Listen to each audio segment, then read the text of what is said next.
Welcome back. This plane makes its AirVenture debut next week. This is the German Me-262, the first jet fighter plane in the world. It hit the skies late in World War II, too late to reverse German fortunes. It was very effective against Allied bombers, but it really couldn't match the sheer numbers rolling off Allied assembly lines. And at times, it could not match the maneuverability of slower Allied fighter planes, like the P-51. And that was the case when 20-year-old Joe Peterbers came across a 262. This was April 10th of 1945. Now nearly 101 years old, this 36-year Air Force veteran who flew combat missions in World War II, Korea, and Vietnam will attend AirVenture for the first time. Joe and the Me-262 will be featured in the popular Warbirds in Review series next week. It's going to be Wednesday morning. He's going to tell the tale of how he shot down that German jet, piloted by Luftwaffe ace Walter Schuck. We received a preview earlier this week.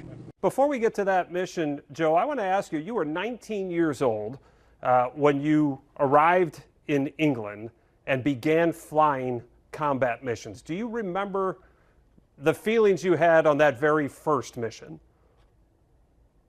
Well, it was exciting. I was full of anticipation to what was going on, hoping we'd have some action with the Luftwaffe. But it was very, it was what we call a milk run. There was no really activity for a 19-year-old who wanted some action. It was, not a big deal. Well, you certainly got plenty of action going forward, and of course, it's your last mission in World War II that you'll be talking about at AirVenture. You're shooting down the Me-262. I'm just curious, in any of your previous missions, had you come across an Me-262? I had at least 5 or 6 missions in which Me-262s were in the area, but they weren't hitting our particular group that we were escorting. Well, by the time the April 10th mission, your last mission, when you did shoot down the Me-262, there had been, as you mentioned, several had been shot down out of the sky. Many of them were close to landing or taking off. That's when they were most vulnerable. But tell us about your encounter, because it wasn't takeoff or landing. You were up in the skies when this happened. Yeah. They wouldn't dogfight. They couldn't dogfight with a 51 because the 51 was much more maneuverable. Of course, the higher you get in speed, the less maneuverable you get. Right. In those days. 262 was 100 miles an hour faster than the P-51. So you had to be able to compensate for that speed. Well, on the mission I was on, we were flying over to targets in the Oranienburg area, which is just north of Berlin. And we were escorting some 450 B-17s, and we had about 250 fighters escorting them. And everything was normal until we got to the target, and the bombers dropped their bombs. And and I was flying high cover, about 6,000 feet above the bombers. And the bombers got hit by a swarm of Me-262s, about 7 or 8 of them. And I saw this one that blew up a B-17, and I, of course, rolled over and started down after him. And just as I pulled into his 6 o'clock position, I was able to, I had throttles wide open. And in fact, when I went through 20,000 feet, I happened to look at my airspeed indicator, and I was doing 420 miles an hour, which equates to about 550 or so miles an hour ground speed. And I was just about hitting compressibility when I pulled in and fired and got some hits on his left wing. He immediately rolled over and started down to the deck, and I chased him down to about 3,000 feet, and there was a low level of clouds there, and he disappeared into them. I was able to meet him 60 years later, and we had a lot of war stories to tell each other. So it was 60 years later when you found out that you actually did enough damage where he had to bail out of that plane, and then you found out that this was an ace of aces. He had over 200 confirmed kills on Allied aircraft.